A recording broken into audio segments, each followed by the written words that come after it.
Hi, I'm Hilary Russo. Thanks for joining me for the HIListically Speaking Podcast. I'm a certified holistic health coach and Havening Techniques practitioner, lover of great conversation, and of course, clever wordplay, HIListically speaking. So welcome to an empowering place where my guests share their transformational stories of trauma to triumph through health, healing, and humor.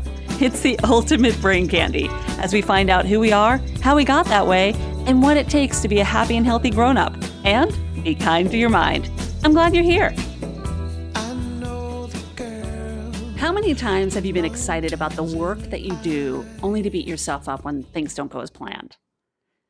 I know, I've been there too. Maybe you start doubting yourself, or even worse, do that social media shuffle. You know, comparing yourself to everyone else you think is doing it better than you. The key word here is think. Because, newsflash, all these other people, they aren't you. Congratulations! You've just come face to face with Imposter Syndrome.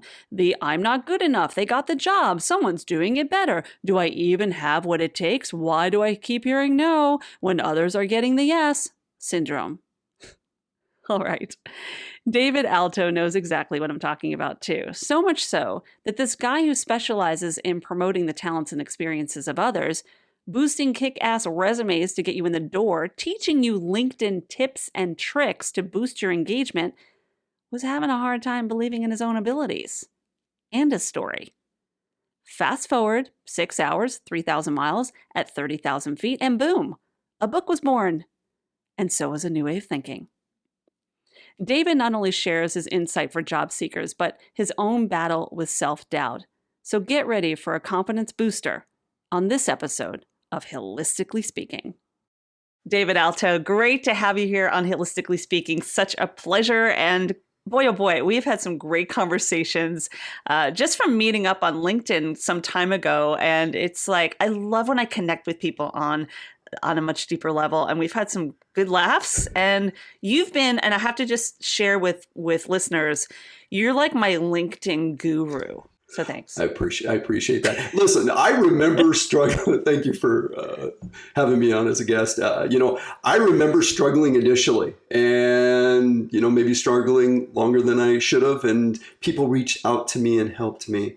And when you see somebody maybe newer to the platform, maybe they're got quite the audience on other platforms, but you see them struggling on LinkedIn, I just gotta help. And sometimes I have to check myself and ask for permission. Hey, can I provide you some advice? Because I just automatically go into, hey, let me tell you how to fix you.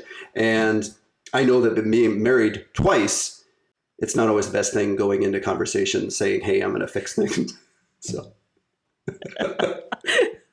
I get that too, but also I have to say I have been witness to that. You have been like, hey, I've got a suggestion for you. But I love that you did that, because I'm sitting here like I am the one that's used other platforms more so. I have had LinkedIn for years, but I never really used it effectively for business when I was just a journalist. When I moved over into the field of mental health and self-care and self-improvement, I realized that as a coach and a practitioner, this is a really powerful tool to use to build my business. And you've been really helpful. So a lot of little tidbits that David shares on the linky dink, as I call it. Yes, no, I am happy that you found that advice valuable. By the way, you're the only one that laughs when I call it Linky Dink. So thanks for laughing at my ridiculous jokes. So, okay. So you're here. You're this LinkedIn master in so many ways. You have this background sharing on LinkedIn, but also you are this resume god. And I think that's a really big area that we need to focus on more. I mean, as a college professor, my students are always asking me, how do I get a job? How do I get a job? How do I get a job? But it's not only for those 18 to 22-year-olds. I mean, there are a lot of us who are changing the whole trajectory of our business or starting over or trying something new or going from one area to another completely different. I've done that as well. And have no idea how to effectively create a resume, put it out there, or as you say, getting the resume past ATS. So how does that even work? Sure. So listen, the resume is just one little step in the journey, but it's the first step. That resume needs to tell your story. And I believe that, yes, even though somebody's only going to read your resume for 20, 30, 40 seconds, and that's being generous there, it should be able to tell what you've done, what you're doing, and what you can do for an organization. Now, I don't create resumes to get past the software. I create resumes that tell my clients stories, but then use those jobs they want to apply for. Use software that's similar to what companies use to scan your resume versus the job description. I do that to find those missing hard and soft skills that are missing from the resume. We're like, okay, our client knows these, put them in there.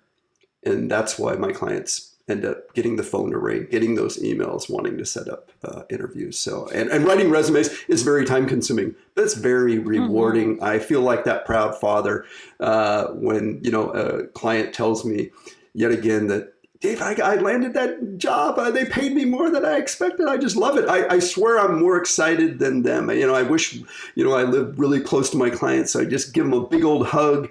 COVID hug, just virtual hug. But again, just so proud. But yes, the resume is just one step, but definitely the first step.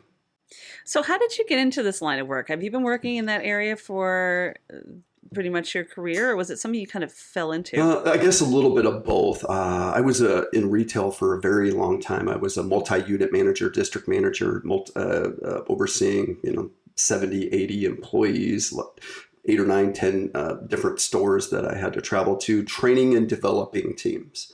And that's what I enjoyed doing. And I've been writing resumes on the side kind of for a long time. But it was back in early 2019, I thought the company that I was working for was going to sell, going to franchise, do both. And I thought, nah, not again. And so I got on LinkedIn again, had an account since 2012, but done nothing with it. Just like everybody else, had to change my email and change my password, couldn't log in. So I started getting active in 2019 and just providing tips and advice on just anything and everything. And then I kind of stumbled across how I could provide help to others, started writing resumes for free for others because I'd been doing free resumes for a long time, started learning more about LinkedIn and how to better position people on LinkedIn that are they're searching for that new career.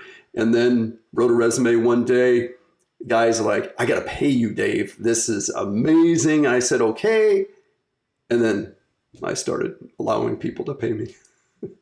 I allowed. Yeah, I mean, it is a craft. It's writing a story, like you said. It is the story that we're crafting about our journey in business and career and whatnot. And I would have to say that probably falls in line pretty closely with the other side of this topic, which is the imposter syndrome. You look at the words on the page, you're like, am I really that good? Or can I really do what I think or what I'm putting out there in the world? And I love that you touch on the imposter syndrome, because I think in every conversation I have, especially with coaches, they put out the message, but in the back of the mind, there is a lot of, am I good enough to be serving others? Right? Oh, 100%. Now I can say, in the career I was in before, I was in that industry off and on for about 18 years, and I can say I was darn good at it, right? But this writing resumes, providing LinkedIn help, interview coaching, and allowing people to, allowing myself to take money from people, their hard-earned money, again, it was fairly new to me, so it was really hard for me to say, who am I to say that I'm good at doing this? But, that's not, if you are good at something, you're good at doing it regardless of the length of time. So, but you know what? I think we all at times, again, suffer from that imposter syndrome. Again, when, allowing ourselves to really know that we're good at it, regardless if we've never done it before. Kind of why what I reference in my book, and again, knowing that it's always there. I think it's kind of like maybe having a disease and going into remission, or, maybe being I'm not comparing it to being an alcoholic, but, alcoholics say that they're alcoholics their entire lives. So I'm not comparing them completely, but I'm just saying that once you know that you've experienced it, you're probably going to experience it again. And it's okay knowing that you're potentially going to might improve the next time, that happens. Yeah, that makes a lot of sense. Definitely. And you just mentioned the book, which I really want to touch on because I love the story, because I was a part of this journey, and it really was a journey, like thousands of miles, basically, that you wrote this book, The Fear of Confidence Journey of a Social Media Influencer Living with Imposter Syndrome. Let's talk about how this book came about. I believe we're talking about it being the Mile High Club back in our mastermind group. Yes. We were just having some good banter back and forth. Yes. Yes. So, you know what? I'm actually wearing the shirt that inspired the book, believe it or not. Let me go back. So, of course you are. I was invited to my first paid speaking engagement in October of 2019. And I had practiced and, videoed myself doing it even the night before in the same room where I was going to be presenting. I recorded it. I crushed it. I watched it back and thought this is going to be easy. And then it came, and the first 5 minutes weren't so good. And then I collected myself, and then the rest of it was very good. I got a lot of great feedback from people. They really enjoyed it. They reached out to me on LinkedIn, even got some business from it, but that's not why I did it. So that night I didn't sleep so well, beating myself up that, why did I suck in those first 5 minutes? God, I'm so terrible, right?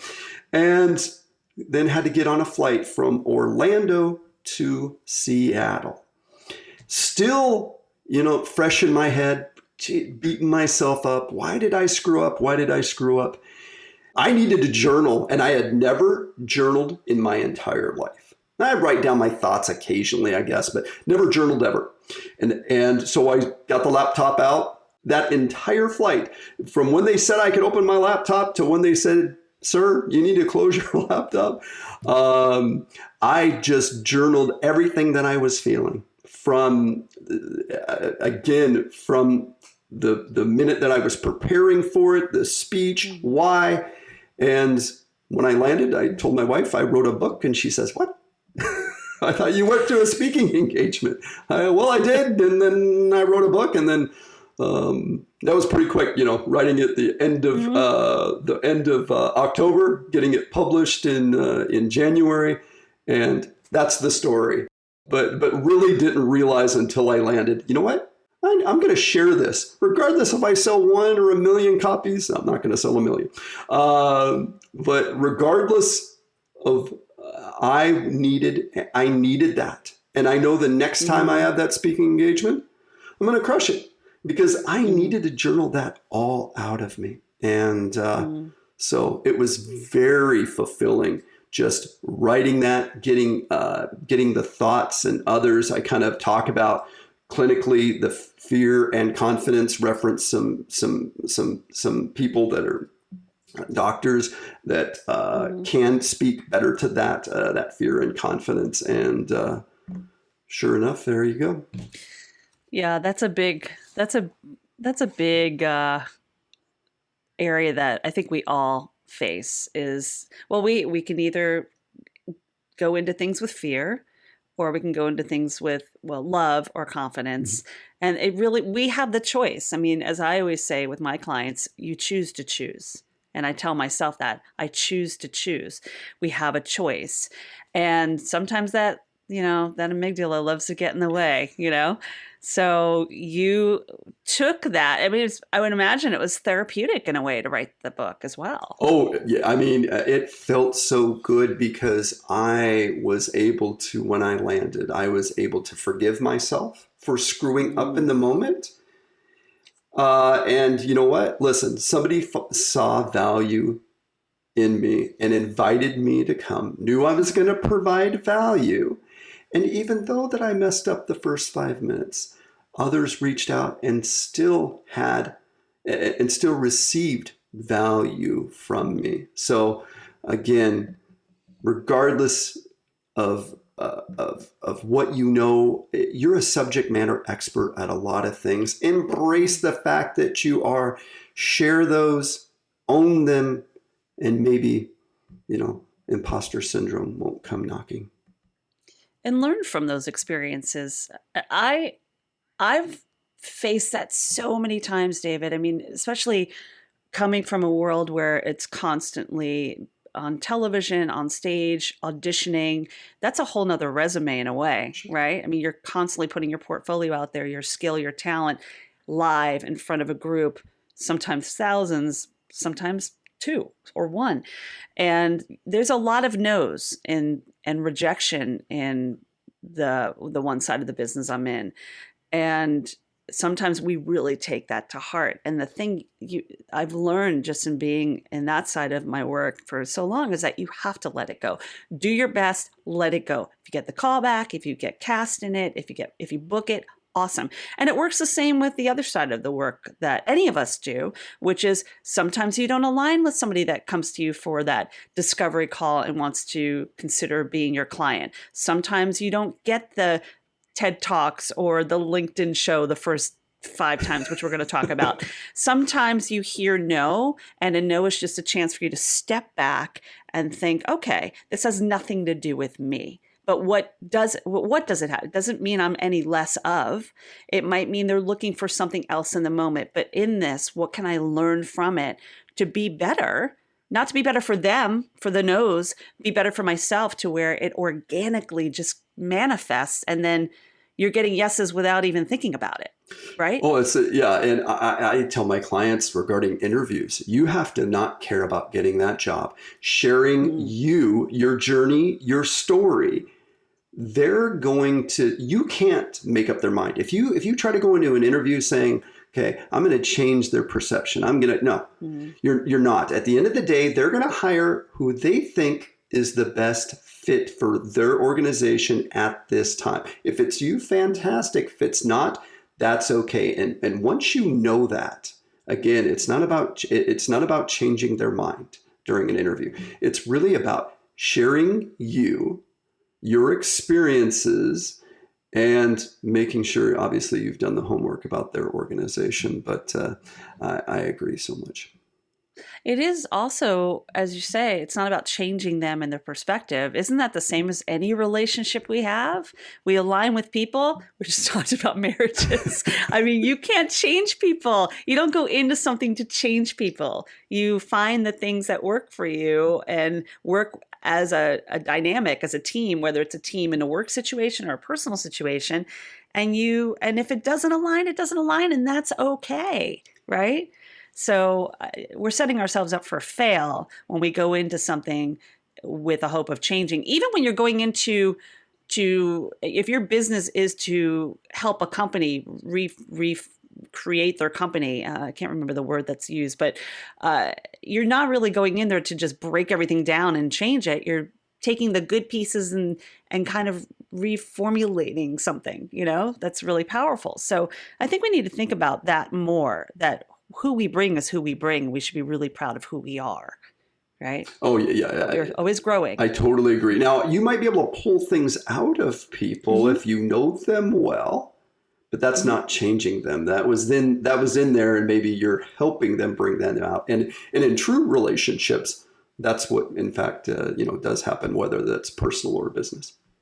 Well, now we're just talking about mirroring, and you're talking about neuroscience kind of stuff, which is my happy place. So, all right. So let's talk about, first of all, I want to mention the book again, The Fear of Confidence: Journey as a Social Media Influencer Living with the Imposter Syndrome.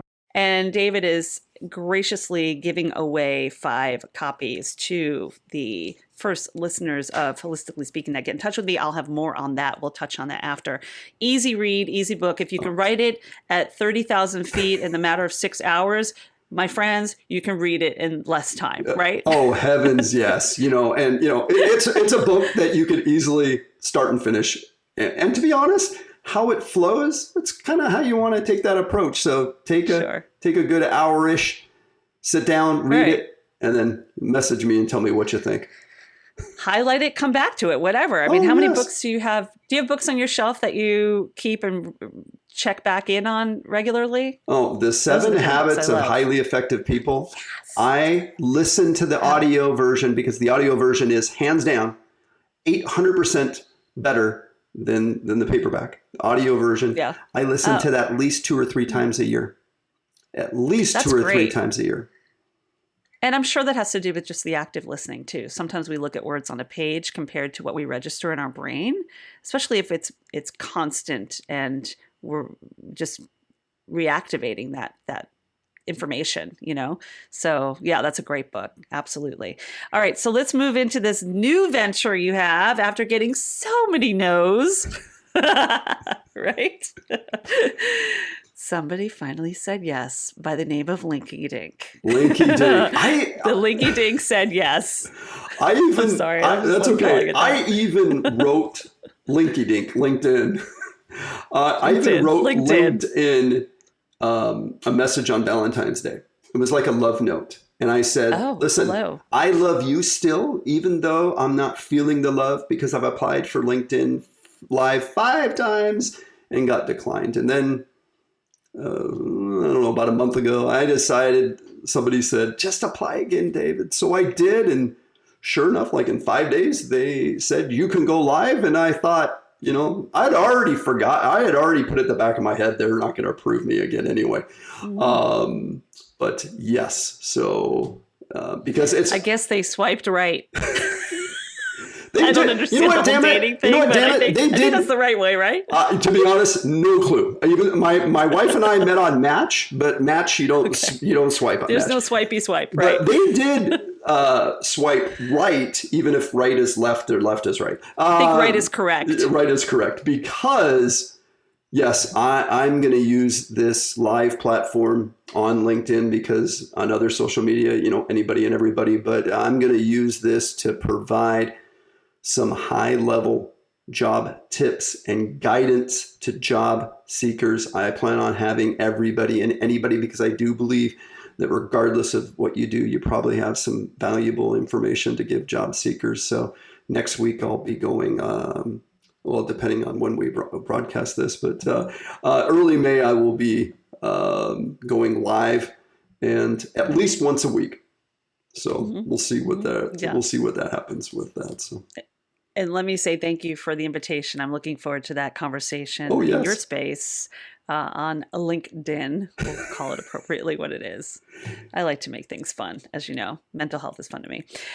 So it's LinkedIn Live, and you have this new show called Job Seeker, right? Yes. And it's just providing people this space with, like you said, all of the people from all walks of life that are doing different things, because I think we learn from everyone, right? It's not just one type of person. Oh yeah. It doesn't have to be somebody in HR. It doesn't have to be a hiring manager. It doesn't have to be a recruiter. Yeah. In fact, I don't want that. I'm going to have some job seekers on. I'm going to have some, high level, execs on so they can share maybe their journeys and where they got traction and some things not to do. Because let's face it, job seekers have it rough. 400, 500, 600 people applying for the same job.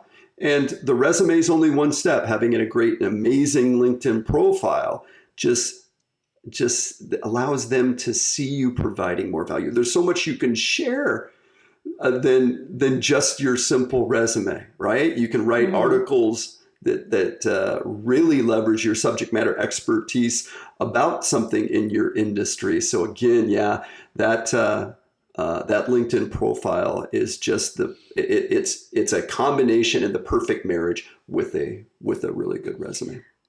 And I just have to say it again. I've learned so much just from what you do and what you've posted, but also just those private messages where you're like, hey, Hil, try doing this, or don't put that in the body of the of the post, put it in the comments. And I'm like, I would have never thought about something like that, right? But those little things, or just use these are the best hashtags. And I mean, I go back to your hashtag list all the time. And I'm like, ooh, what can I find? Ooh, maybe I'll find a new one, create my own list. I mean, those little things really help with creating engagement, and even engagement that just somebody might have found you from being on, just commenting on someone else's post, and then all of a sudden you're linked in with that person. So there's a lot of really great value that you provide. And, I never would have thought to use LinkedIn the way I find myself using it now. And I'm still learning, I'm still trying to build myself and constantly add things and change things. It's a work in progress, just like me. Well, what I have the shirt that says it. I'm sure you do. I'm starting to, branch out into other social media, and I'm struggling. Why? Because I can't do the same things that I do on LinkedIn the same ways. And I'm never going to leave LinkedIn. It's been an amazing platform for me. It's where most of my business comes from. But I want to branch out and do some other things. But again, it's reaching out when you're seeing somebody struggle, because there's plenty of room for everybody on LinkedIn. There's 700 and almost 50 million users on LinkedIn. Only 1% are active on LinkedIn. And again, there's tons of resume. There's thousands and thousands of resume writers, right? There's people that do what you do, Hil. Not exactly, right? But we all kind of have a niche, our niche of, something that we, a particular skill or, a special, we specialize in, I guess you could say. Sure. But there is plenty of space. So, I provide advice to people that write resumes, to people that do LinkedIn, or vice versa. It's really a community that, you share and learn, and you don't worry about, who, you're sharing what with, because again, I learn from, the entry level resume writers. I learn from everybody, the people that have been doing it longer than me. And I think when we take that approach, I think we all win. Life is abundant, right? If we come from a place of wanting and that there's not enough, that's where we suffer. And the fact that you touch on that is so important, because I think about just going back when I started in the early years of my broadcast career, that it's like there's only a certain number of people that were up for this job as a TV news anchor. And you get the people that or go into an audition, you see all the people in the room, and the ones that are looking at you like, that's their own thing. That's their issue. Like, go in there with power and confidence. Don't worry about the other people around you. And that, I guess, now that we're in this social media, this digital age, there's plenty for all of us, because someone might gravitate to David and how he approaches coaching and business, and someone might gravitate to someone else, and someone might gravitate to both of you, to where they find value, hire you both, and you can work together. And I think the big word right now is collaboration. We offer each other something good, right? Oh, yeah. I think that people don't realize that's the power of networking. That is the power of LinkedIn, right? It's not about the connection today. It's about, where something might happen, tomorrow, right? It opens up so many doors when you're just like, okay, I'm only going to connect with people on LinkedIn that do what I do, or in my industry. That's very narrow. Most of the people that I consider true friends on LinkedIn, do nothing remotely what I do, because I gravitate just to people that have that energy, that, have just that's something that connects with me. And that is who you should connect with. You should, don't worry about industry. Don't worry about where they live. If you connect with them, then connect with them. Join some networking groups. Again, you're going to find valuable relationships that you will take for a lifetime on social media, even if you don't ever get to, maybe meet them in physical, in physically the same space. It's amazing when we think about the people that I talk to, and I'm sure you feel like this too, because you're very friendly and personable. But even when you don't meet in person, and I think the pandemic has been a big test of this, you feel like you know people. Oh, yes. And sometimes you're sharing on a very intimate level in some of these mastermind groups and whatnot, because you're putting yourself out there and saying, is this good enough? We go back to that inner child kind of thing. Like, am I good enough?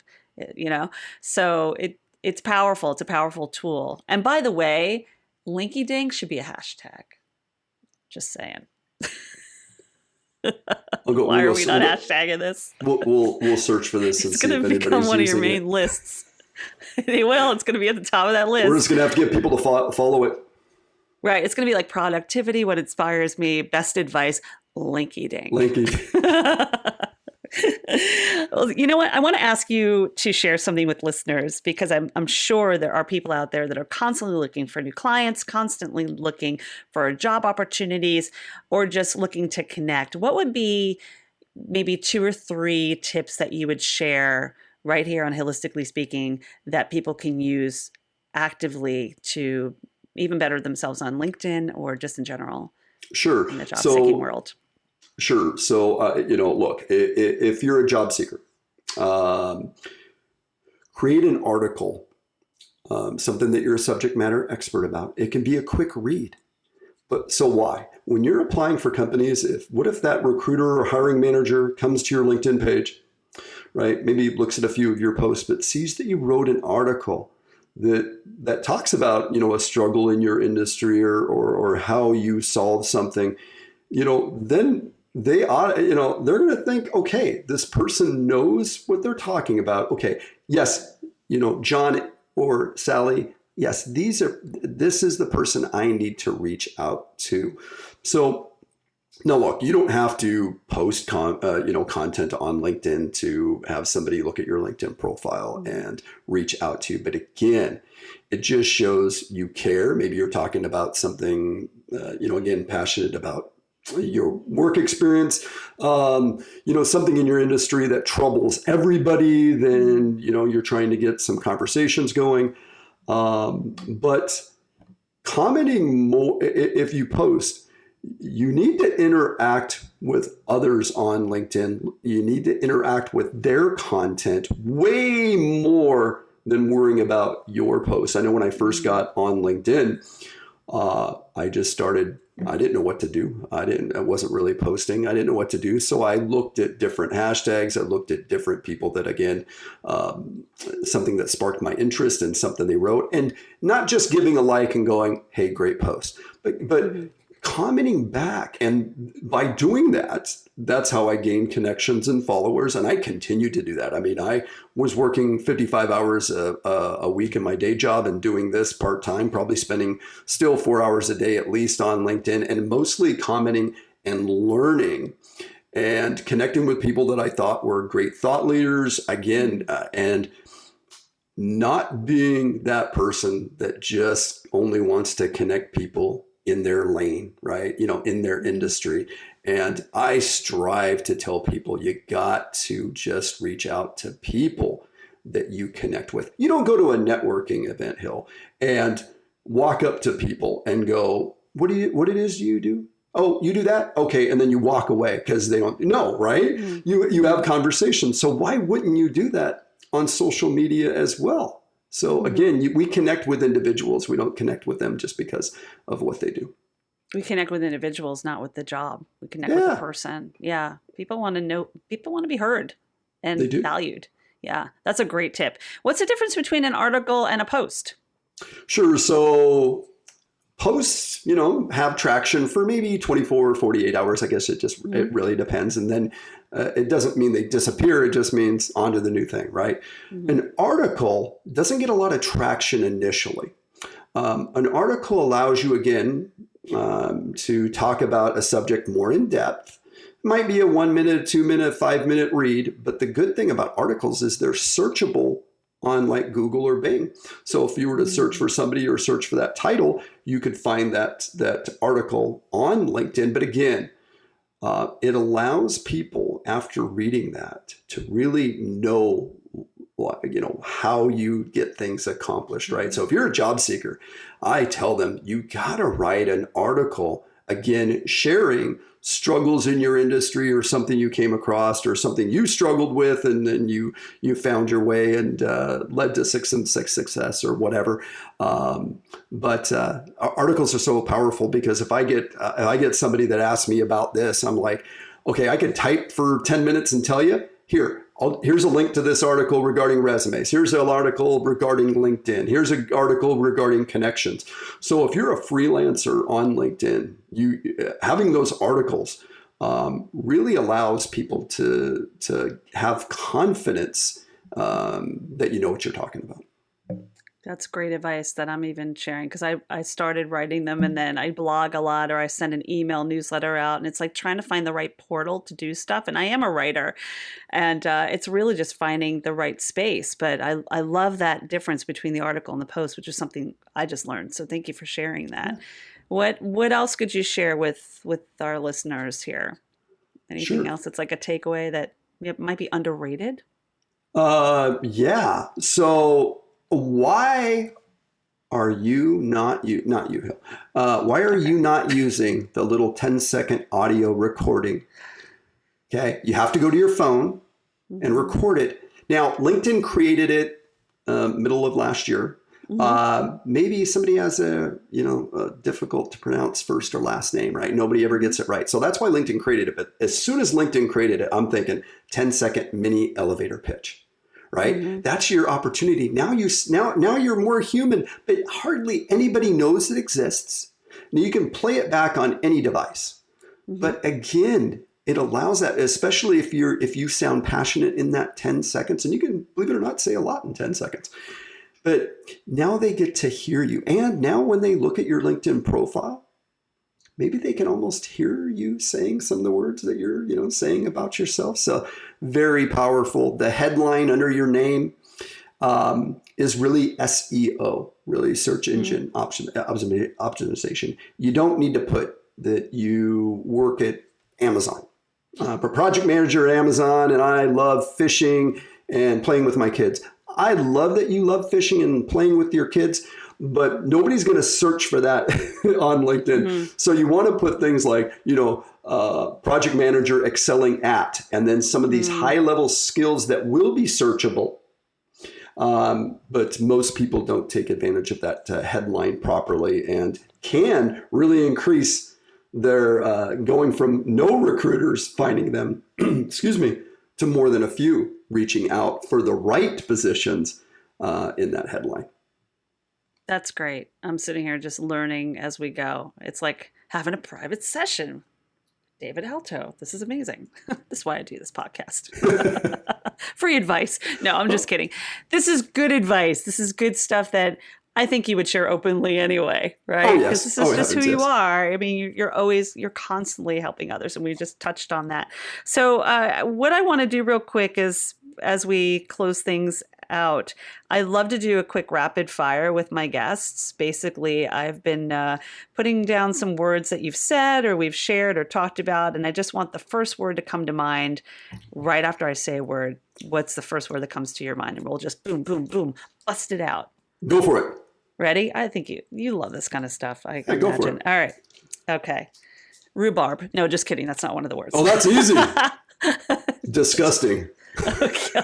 Agreed. Okay. Resume. First step. Imposter. Faking. Journaling. Fulfilling. Jobs. Career. Forgiveness. Genuine. Fear. Oh boy. I'll say confidence, but maybe the lack thereof. And the next word I was going to ask you is confidence. Well, it's probably more than one word. Let's see. I'll give you a hall pass. You will? Okay. Yeah. Really, allowing yourself. That's actually one word. Yeah. But like that is one word. You're good. Is? Okay. I'll just say, because you have to allow yourself to I have like that. confidence. Okay. to be open. Yeah. LinkedIn. Oh, I'm just going to say it's the place to be.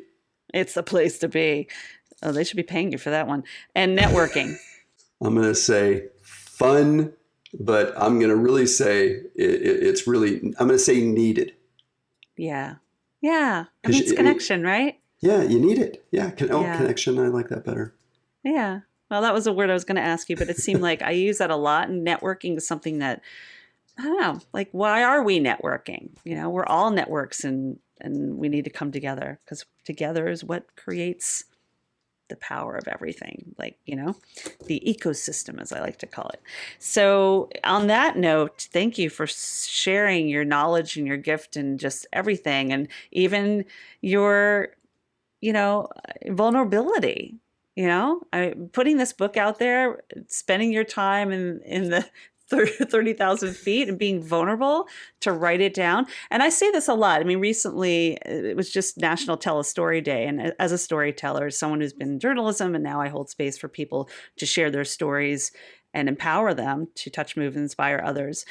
We need to share our stories because we might touch one person in a way that we didn't know. And your openness to the imposter syndrome, I think you're going to have a lot of people that are like, I get it, you know, I get it. And just realize that we're all one here, you know? We do not realize the people that we touch by our words. Maybe they don't say it, right? Just like on LinkedIn, maybe, you know, somebody doesn't comment or you don't even know they were following you. And then all of a sudden they start following you or whatever. So we touch more people. So, and all of us have value. Everybody listening has value in your space, in your lives. So share and give. And man, I tell you what, you'll get so much more. Yeah. Amen to that. Awesome. Thank you so much for sharing your time. Listeners of Holistically Speaking, David Alto, he's got his book that he is giving away graciously to a number of the listeners, The Fear of Confidence, a journey as a social media influencer, living with the imposter syndrome, plus your new LinkedIn Live Talk. Congratulations on that. If I didn't say that, which is called Job Seeker. And I'm looking forward to being a guest on the show as well. And thanks for just bringing you, man. Thanks for bringing you. I really appreciate the opportunity to chat with you. And hopefully I have provided some guidance to your audience. You can learn more about David, his book, and his LinkedIn Live show by connecting with him on his website or LinkedIn. The info is on the podcast page.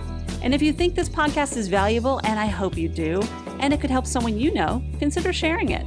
I appreciate your support, and I'm sure they will too.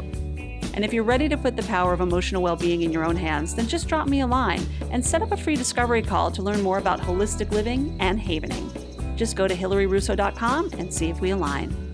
You can also drop me a message on social media, Clubhouse, and LinkedIn at Hilary Russo, because I would love to hear from you. Hilistically Speaking is produced by Alan Seals, with music by Lipbone Redding, and recorded on Squadcast. Thanks for listening. Now go be awesome. And remember, be kind to your mind, and don't forget to laugh. I know the girl with